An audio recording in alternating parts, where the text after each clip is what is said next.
যখন ৩৬ জুলাইয়ের প্রত্যাশা এবং প্রাপ্তি আমরা জুলাই বাদ দিয়ে অগাস্ট বাদ দিয়ে সেপ্টেম্বরে এসেই বলছি, তার মানে কি আমাদের প্রত্যাশা এবং প্রাপ্তি তো শেষ হয়নি। শেষ হলে আমরা নিশ্চয়ই এটা নিয়ে আলাপ করতাম না, আমার ধারণা।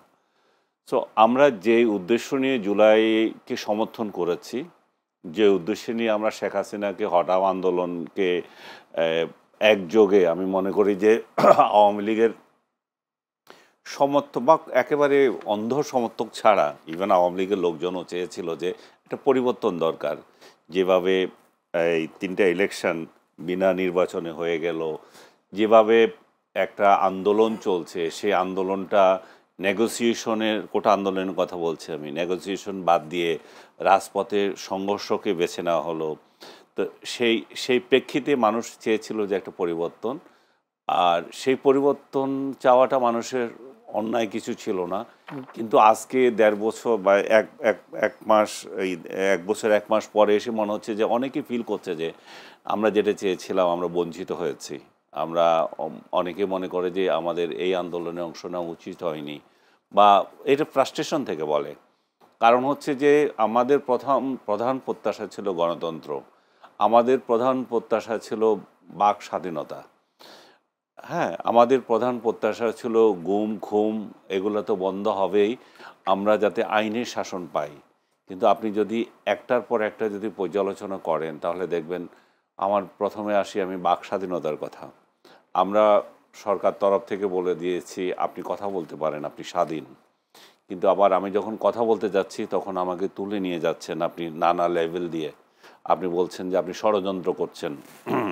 আপনি তুলে নেওয়ার ঘটনা কি আপনি জানেন? কিছু তথ্য দিতে পারবেন? এই যে আপনার অফিসের পাশেই তো ঘটলো, ঢাকার এই যে রিপোর্টার্স ইউনিটিতে যে মঞ্চ ৭১ তাদেরকে কথা বলার জন্য সুযোগ আসলো, কিন্তু সেখানে যারা এসছে তারা কথা বলার আগেই একজন শুধুমাত্র কথা বলতে পেরেছে, একজন অধ্যাপক, ঢাকা ইউনিভার্সিটির একজন অধ্যাপক, আইনের অধ্যাপক, উনাকে তুলে নিয়ে লতিফ সিদ্দিকীও ছিলেন।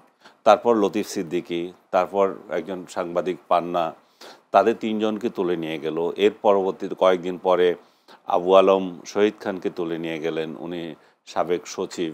তো সবগুলো কিন্তু আমাদের কথা তো ছিল যে আমাদের কথা বলতে পারবো আমরা, কথা ছিল আমরা স্বাধীন মত প্রকাশ করতে পারবো।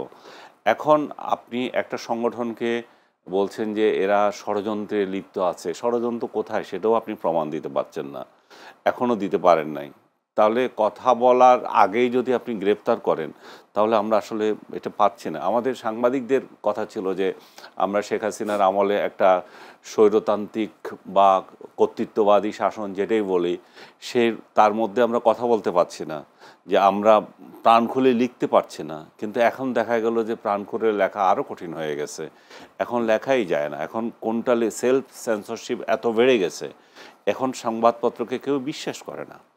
আমি তো মনে করি যে এটা মানুষ কেমন করে নেবে আমি জানি না। ২-৪টা টক শো ছাড়া মানুষ সংবাদপত্রের প্রতি কোনো আগ্রহ ফিল করে না। আনিস সালাম, কি আপনি কি এভাবে যদি এভাবে প্রশ্ন করি, ডক্টর ইউনূসকে নিয়ে যেভাবে সমালোচনা হয়, অতীতে এরকম শেখ হাসিনাকে নিয়ে সমালোচনা করার সুযোগ ছিল? শেখ হাসিনা তো স্বৈরশাসক ছিল, তার বিরুদ্ধে যে আপনি যদি বলেন যে কথার কথা যে সমালোচনা হয় কিনা, হয়েছে। শেখ হাসিনাকে পার্লামেন্টে বসিয়েও সমালোচনা হয়েছে, বিশ্রীভাবেও আলোচনা হয়েছে, সাংবাদিকরাও লিখেছে, কম লেখেন নাই। কিন্তু কথা হচ্ছে যে একটা উদাহরণ আসে এখানে, যে মাহমুদুর রহমানকে গ্রেপ্তার করা হয়েছিল।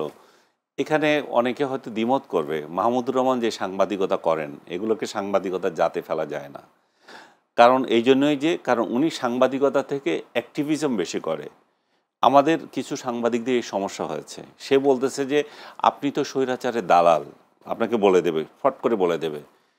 কিন্তু আপনি তার প্রোফাইলে গিয়ে দেখেন, সে হয় বিএনপি একজন নেতার সাথে ছবি দিয়ে মহা সমারোহে এটা প্রকাশ করছে, কিংবা বা অন্য কোনো একটা জামাতের কোনো একজন নেতার সাথে ছবি দিচ্ছে। তার একটা আইডিওলজি আছে, তার আইডিওলজিটা আপনি ঠিক আছে, কিন্তু আমার যদি কোনো আইডিওলজি থাকে সেটা স্বৈরাচারের দোসর হয়ে গেলাম। কিন্তু সে এটা বুঝছে না যে সাংবাদিক মানে সাংবাদিক, সে কোনো রাজনৈতিক দলের গোলাম হতে পারবে না। সেটা আওয়ামী লীগের সরকারের আমলে আমরা তাই দেখেছিলাম, এরকম অসংখ্য সাংবাদিককে তাদের অ্যাক্টিভিজম করতে দেখেছি। অ্যাক্টিভিজম না, তারা দলের হয়ে কাজ করেছে। কিন্তু একটা সাংবাদিকদের একটা জিনিস খেয়াল করতে হবে যে কোনো একটা রাজনৈতিক দলকে ফেলে দেওয়ার দায়িত্ব সাংবাদিকের না, কোনো একটা রাজনৈতিক দলকে টিকিয়ে রাখার দায়িত্ব সাংবাদিকের না।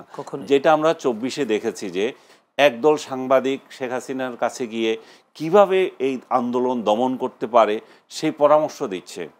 হ্যাঁ, আরেক দল সাংবাদিক সত্য মিথ্যা ছড়াচ্ছে, প্রপাগান্ডা ছড়াচ্ছে।